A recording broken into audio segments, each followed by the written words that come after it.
नमस्कार।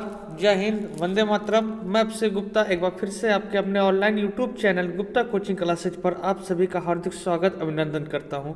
और इसी विश्वास के साथ कि आप अच्छे तरीके से अपनी पढ़ाई कर रहे होंगे। बस कुछ ही महीनों के बाद आपकी बोर्ड एग्जाम है, महीना क्या कुछ ही दिनों के बाद आपकी बोर्ड एग्जाम है।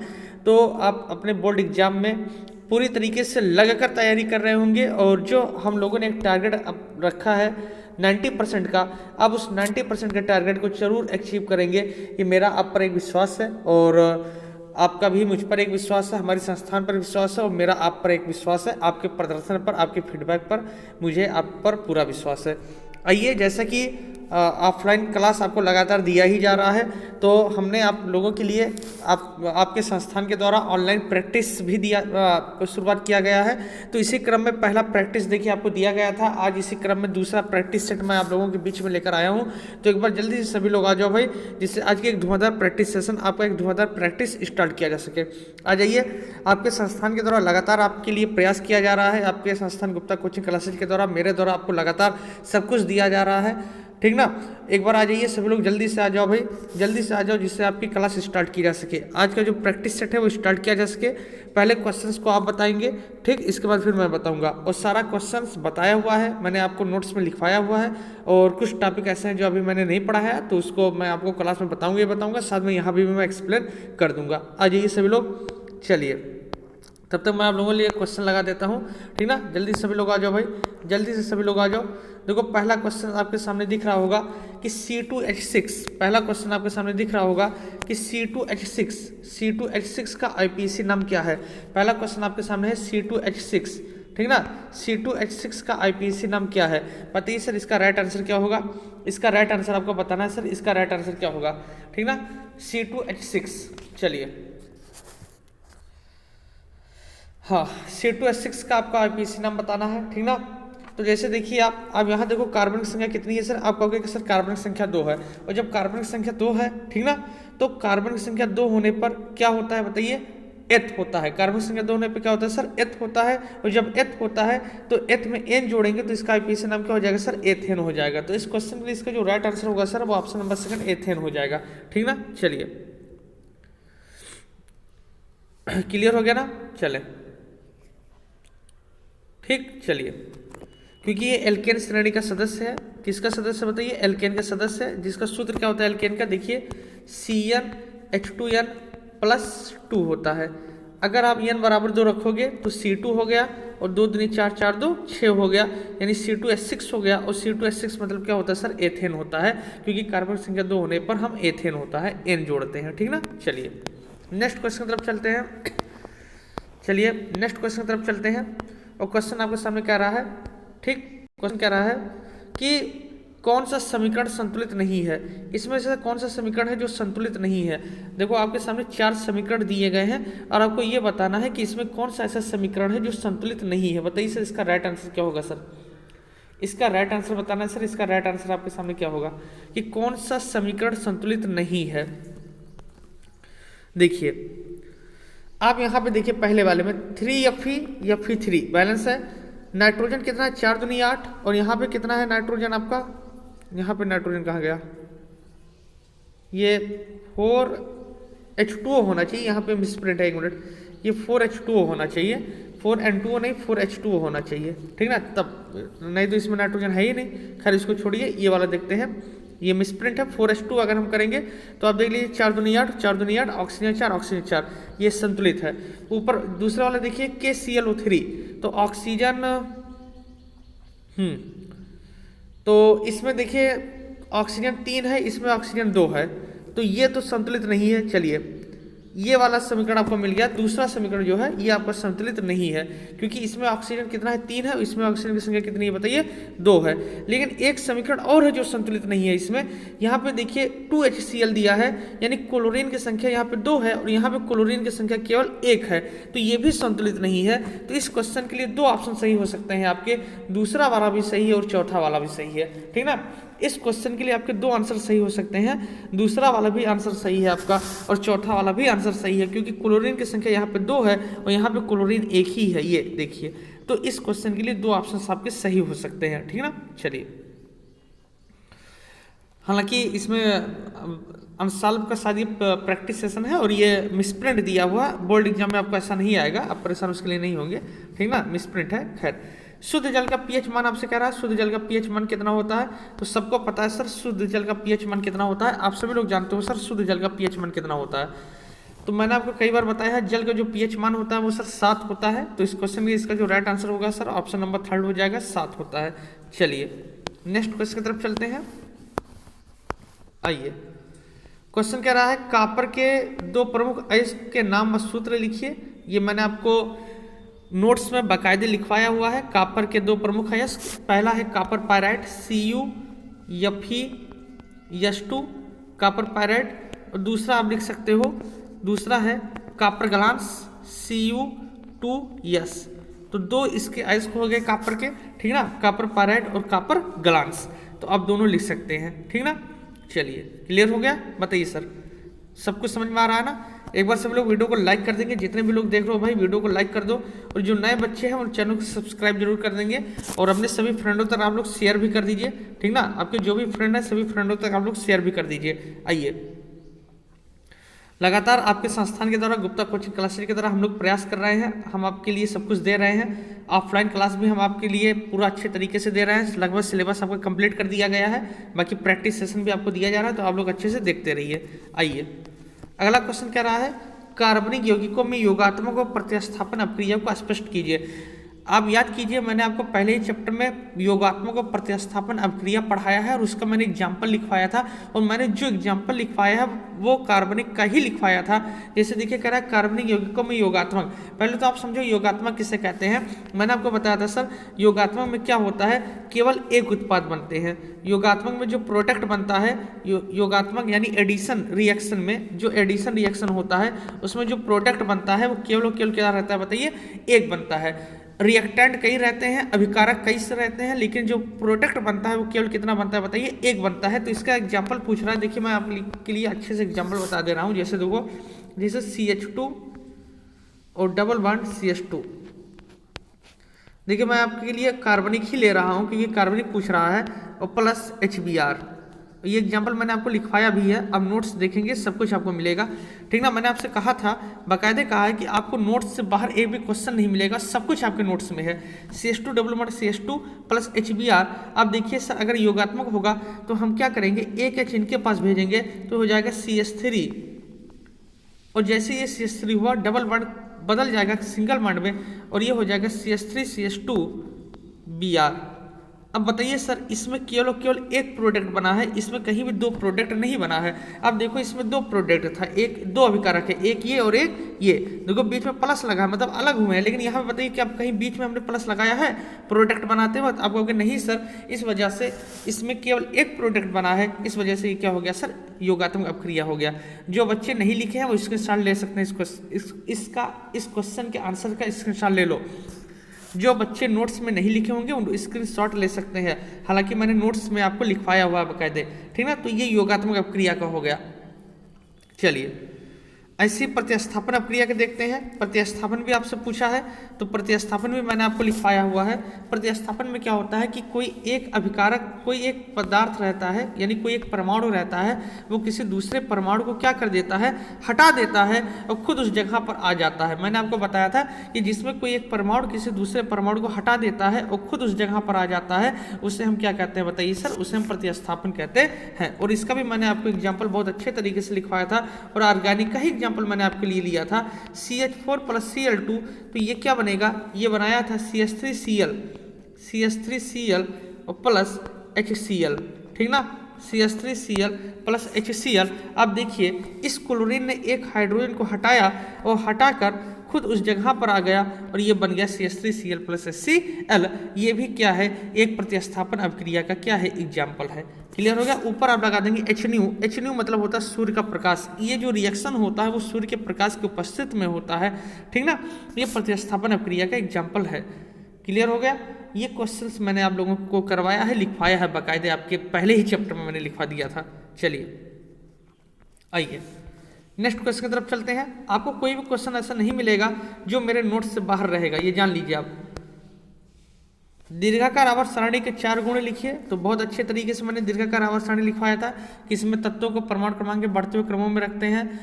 और इसके बाद क्या होता है, लघु आवर्त होता है, दीर्घ आवर्त होता है, लेंथेनाइड, एक्टेनाइड, सब कुछ मैंने आपको लिखवाया है। तो इस क्वेश्चन को आप देख लीजिएगा अपने नोट्स से, ठीक ना। चलिए अगला क्वेश्चन कह रहा है कि विद्युत रासायनिक श्रेणी के आधार पर स्पष्ट करो। देखो क्वेश्चन कह रहा है, पहले मैं इसलिए क्वेश्चन को थोड़ा सा पहले एक एक क्वेश्चन देख लीजिए कि विद्युत रासायनिक श्रेणी के आधार पर स्पष्ट करो। क्या स्पष्ट करना है कि कापर तनु सल्फ्यूरिक अम्ल से क्रिया करके हाइड्रोजन गैस मुक्त क्यों नहीं करता। क्वेश्चन कह रहा है विद्युत रासायनिक श्रेणी के आधार पर स्पष्ट करना है आपको कि कापर जो होता है वो H2SO4 से क्रिया करके हाइड्रोजन गैस मुक्त क्यों नहीं करता। तो बताइए सर इसका राइट आंसर क्या होगा। आप तुरंत जान के होंगे, मैंने जब भी इस टाइप का आपको क्वेश्चन बताया था और मैंने बताया था अगर ऐसे क्वेश्चन आ जाए कि क्यों नहीं मुक्त करता है तो क्वेश्चन में ही आंसर छिपा है इसमें। बताइए सर इसमें क्वेश्चन में ही आंसर छिपा है। मैंने आपको बहुत अच्छे तरीके से बताया था। पहले भी वैसे जान लो कि हाइड्रोजन के नीचे 5 तत्व रखे हैं, Cu, Hg, Pt, Ag और Au। ये कभी भी हाइड्रोजन मुक्त नहीं करते हैं। तो इस क्वेश्चन के लिए अब ये कह सकते हैं क्योंकि इनका स्थान कहाँ है, इनका स्थान हाइड्रोजन के नीचे है और जो हाइड्रोजन के नीचे होते हैं वो कभी भी हाइड्रोजन को मुक्त नहीं करते हैं। आप क्या बता सकते हैं, अब ये बताइएगा क्योंकि कापर का जो स्थान है वो हाइड्रोजन से नीचे है, इस वजह से कापर कभी भी हाइड्रोजन को मुक्त नहीं करेगा। क्लियर हो गया। मैंने आपको अगर आपको ये याद भी ना हो तो मैंने आपको ये भी बताया था कि क्वेश्चन में अगर रहेगा कि क्यों नहीं मुक्त करता है तुरंत आप लिख देना क्योंकि क्योंकि कापर का स्थान कहाँ है।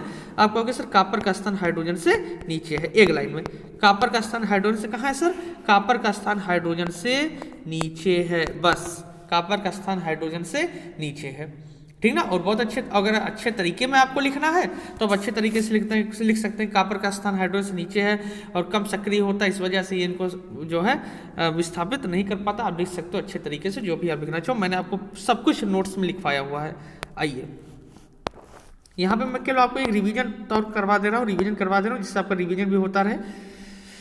चलिए विद्युत रासायनिक श्रेणी क्या है, पूछ रहा है विद्युत रासायनिक श्रेणी किसे कहते हैं। तो सर तत्वों को मानक इलेक्ट्रोड विभव के बढ़ते या घटते क्रम में रखने पर, मैंने आपको लिखवाया है कि तत्वों को किसके, मानक इलेक्ट्रोड विभव, तत्वों को मानक इलेक्ट्रोड विभव के घटते या बढ़ते हुए क्रमों में रखने पर जो श्रेणी प्राप्त होती है उसे क्या कहते हैं सर, उसे हम कहते हैं विद्युत रासायनिक श्रेणी।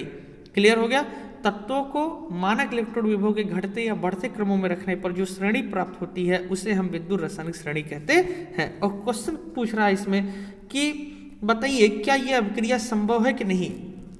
ये दोनों अभिक्रिया दिया है और पूछ रहा है इन दोनों अभिक्रियाओं में से कि कौन सी अभिक्रिया संभव है कि नहीं संभव है। तो आप बताइए सर पहला वाला Hg + H2SO4, ट्रिक अपनाइए। Hg देखो CuHg आ गया कि नहीं आ गया। Hg हाइड्रोजन के नीचे Hg है, कहाँ विस्थापित करेगा भैया। आप कहोगे सर नहीं विस्थापित करेगा। मैंने बताया था हाइड्रोजन के नीचे 5 तत्व हैं जो कभी विस्थापित नहीं करेंगे, Cu, Hg, Pt, Ag, Au। तो कैसे ये हाइड्रोजन को निकालेंगे, तो इस वजह से अभिक्रिया संभव नहीं है। दूसरा वाला देखिए Cu + 2AgNO3, CuNO3 को होल ट्वाइस + 2Ag, यानी Cu ने Ag को विस्थापित किया है। हाँ सही बात है, कर सकता है। देखो इधर कैसे कर सकता है, Cu Hg Pt Ag। अब देखो Cu का स्थान Ag से कहाँ है, ऊपर है। Cu का स्थान Ag से कहाँ है, ऊपर है। और विद्युत रासायनिक श्रेणी में जो धातु ऊपर रखी रहती है वो अपने नीचे वाले को क्या कर देती है, विस्थापित कर देती है। तो देखिए सर इस क्वेश्चन में Cu का स्थान क्या है, Cu का स्थान Hg से ऊपर है, इस वजह से Cu ने Ag को क्या कर दिया, Cu ने Ag को विस्थापित कर दिया।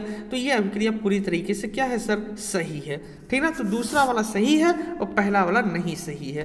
क्लियर हो गया। मैंने आपको पूरा बाकायदे कॉन्सेप्ट समझाते हुए आपको बताया है और मैंने आपको क्लास में भी कई बार बताया था, ठीक ना। ये सारी चीज़ें मैंने आपको पढ़ाया हुआ है, लिखवाया हुआ है आपके नोट्स में, सब कुछ आप क्लियर करते हुए चलेंगे। आइए एक बार सभी लोग भाई वीडियो को लाइक कर दीजिए, जितने भी देख रहे हो वीडियो को लाइक कर दो और जो भी नए लोग हैं, जो भी नए बच्चे हैं, चैनल को सब्सक्राइब करते हुए चलेंगे, ठीक। आइए ऑफलाइन कोचिंग, मेरी ऑफलाइन कोचिंग लगातार चल रही है, ठीक ना। ऑफलाइन के साथ ऑनलाइन भी हम आपके लिए मेहनत कर रहे हैं, आपके लिए प्रयास कर रहे हैं। आइए सर अगला है CH4 plus HNO3। CH4 plus HNO3, इसमें आपको बताना है, रिएक्शन कंप्लीट करना है कि CH4 प्लस HNO3 कैसे रिएक्शन कंप्लीट होगा। ठीक, चलिए। हालांकि ये मेथड अभी ऑर्गेनिक कंपाउंड है, अभी शायद मैंने आपको क्लास में नहीं बताया है ये चीज़ें, खैर लेकिन तब भी मैं आपको बता रहा हूँ कि CH4 प्लस HNO3, देखिए एक एक रिएक्शन मैं आपके लिए बता रहा हूँ ओपन करके। CH4 प्लस HNO3 क्या बनेगा, तो ये बन जाएगा सर CH4 प्लस HNO3 यानी मेथेन है, और ये आपका नाइट्रिक एसिड है, ठीक ना। चलिए, ये बन जाएगा CH3NO2, CH3NO2 और प्लस H2O, प्लस H2O ये बनेगा। CH3NO2 और प्लस क्या, H2O। परेशान आप नहीं होंगे जो बच्चे, अगर आप लिखना चाहते तो लिख लीजिए, नहीं तो जब मैं इसको ऑर्गेनिक आपको पढ़ाऊंगा, बस मैं पढ़ाने ही वाला हूँ, कुछ ही दिनों के बाद आपकी ऑर्गेनिक केमिस्ट्री की क्लास चलेगी। यही एक चैप्टर आपका ऑर्गेनिक बचा हुआ है, इसको मैं 10 से 15 दिन में खत्म कर दूंगा, आप परेशान नहीं होंगे, तो आप वहाँ पे इसको क्लियर कर ले जाएंगे, ठीक ना। अगर लिखना चाहते हो तो आप देख सकते हो। तो इस क्वेश्चन के लिए इसका जो राइट आंसर होगा ये ऐसा होगा। आइए दूसरा देखते हैं।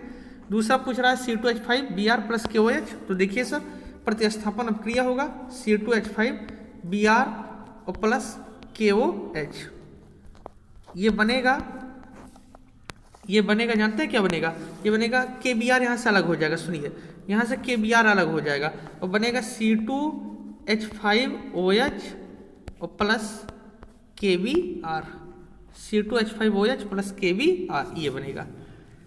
ठीक, C2H5OH प्लस क्या, KBr लिख सकते हो आप, अगर आप लिखना चाहें तो लिख लीजिए, और बाकी परेशान आप नहीं होंगे। ये क्वेश्चन मैं आपको बताऊंगा, आप इसके लिए परेशान ना हो।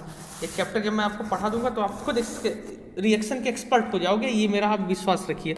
ऑर्गेनिक एक्सपर्ट हो जाओगे, जैसे अभी तक आप पूरे साइंस के एक्सपर्ट हो गए, वैसे इसके भी आप एक्सपर्ट हो जाओगे, स्पेशल ऑर्गेनिक के। आप परेशान मत होइए। अगला क्वेश्चन है CH4 plus O2। CH4 plus O2 आपको बताना है क्या बनेगा। तो सर देखिए, मेथेन है और ऑक्सीजन है, ये जो बनता है वो बनेगा HCHO, यानी फॉर्मल्डिहाइड का निर्माण होगा। HCHO प्लस H2O बनेगा। HCHO और प्लस क्या बनेगा सर, H2O है, ये है, ठीक ना। यहाँ पे HCHO बन जाएगा, फॉर्मल्डिहाइड बनेगा। कैसे बनेगा आप इसके लिए परेशान ना हो, ये आपको सारी चीज़ें मैं आपको बताऊंगा, आप इसके लिए एकदम परेशान ना हो। चलिए,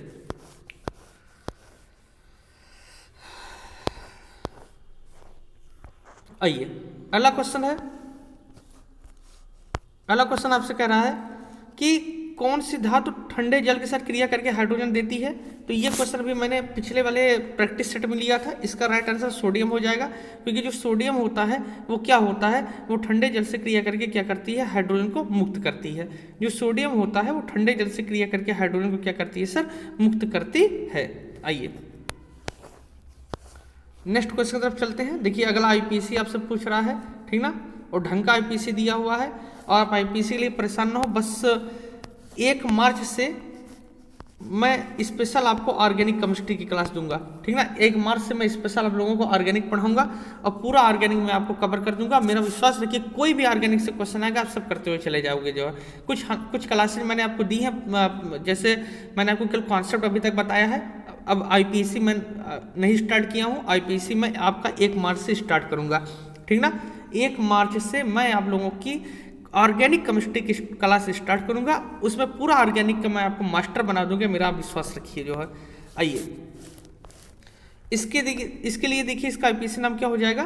देखो पहले इसमें OH ग्रुप लगा है, ठीक ना, OH मतलब एल्कोहल ग्रुप लगा हुआ है, और इसका नंबरिंग कैसे करोगे, देखो 1 2 3 ये नंबरिंग हो गया। 2 पे मेथिल ग्रुप लगा है आपका, 2 पे क्या लगा है सर बताइए, मेथिल है, तो इसका नाम हो जाएगा 2 मेथिल और 2 प्रोपेनॉल। 2 मेथिल 2 प्रोपेनॉल इसका IPC नाम होगा। 2 मेथिल 2 प्रोपेनॉल इसका IPC नाम होगा, क्योंकि 2 पे आपका ये देखिए मेथिल लगा है और 3 कार्बन है, और 2 पे आपका OH ग्रुप लगा है, तो नाम हो जाएगा 2 मेथिल 2 प्रोपेनॉल, ठीक ना। लिखना चाहें आप लिख सकते हैं, बाकी मैं आपको क्लास में इसको बताऊंगा, परेशान आप ना हो, बिल्कुल भी परेशान ना हो। मैंने आपसे वादा किया है कि कब साइंस में आपका 90+ नंबर आएगा तो आएगा जरूर, ये आप विश्वास रखिए। आप मेरे ऊपर, संस्थान के ऊपर आप विश्वास रखिए, गुप्ता कोचिंग क्लासेज पर आप विश्वास रखिए, ठीक ना। सब कुछ मैं आपको रटवा दिया जाएगा, आप एकदम परेशान ना हो। चलिए अगला है आपका CS3 CO CS3, ये ऐसे लिखा है CS3 CO CS3, ये आपका कीटोनिक ग्रुप है, ठीक ना, कीटोन से बना है, CO है, नाम हो जाएगा 3 कार्बन है प्रोपेनोन, नाम हो जाएगा प्रोपेनोन, नाम हो जाएगा इसका प्रोपेनोन, ठीक ना, इसका नाम हो जाएगा सर बताइए क्या, प्रोपेनोन। चलिए 1 मार्च से मैं फिर आपको बता रहा हूँ, आप परेशान एकदम ना हो। 1 मार्च से मैं आप लोगों को ऑर्गेनिक की क्लास दूंगा, ऑर्गेनिक केमिस्ट्री की क्लास 1 मार्च से आपको दी जाएगी। आप बिल्कुल परेशान ना हो, 15 से 20 दिन में पूरा ऑर्गेनिक का एक्सपर्ट मैं आपको बना दूंगा।